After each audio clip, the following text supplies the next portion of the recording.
እስቲ ከስጢፍ ጋር ያለሽን ግንኙነት ግለጭልን። እንዴት አይነት ግንኙነት ነው ያላችሁ? ጓደኝነታችሁ ምን ላይ ነው? ላይክ እስቲ ሆነ አብራሪልን እስቲ። እስጢፎ ያራዳ ልጅ ነው በጣም ጋይስ፣ እግዚአብሔርን ያራዳ ልጅ ነው በቃ እና ያስቀኛል በጣም በቃ ተደግሞ ነው ባይዘው የሮዚ ሙዚቃ ተከፍቶ ወይኔ ሳያት ነው ከፈስዳ እና እውነተኛ እሺ ንገሪኝ እስኪ ስለ እስጢፎ የተወሰነ ነገር።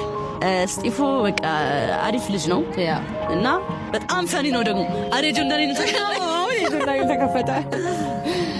እሺ እና ስቲፍ አርቲስት ስቲፎ ይመች ማይ ብላድ ይመችሽ። ኧረ እኛም በጣም እንወዳለን። አወዳለሁ ከነ ሳክስሽ ከነ እርድናሽ በጣም ነው የምንወደው፣ አድናቂዎች ነን። በቃ አለቀ። ስለ ስቲፍ መተየን ብቻ አረ አንቺ አታቀሳስ እንዴ። ስቲፎ ያራዳ ልጅ የኔ አባት።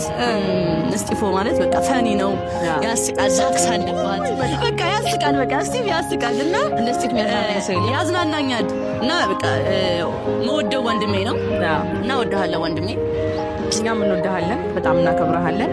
ይመችሽ ብራዘር። ወደ ኔክስት ጥያቄያችን እናልፋለን። 7ኛው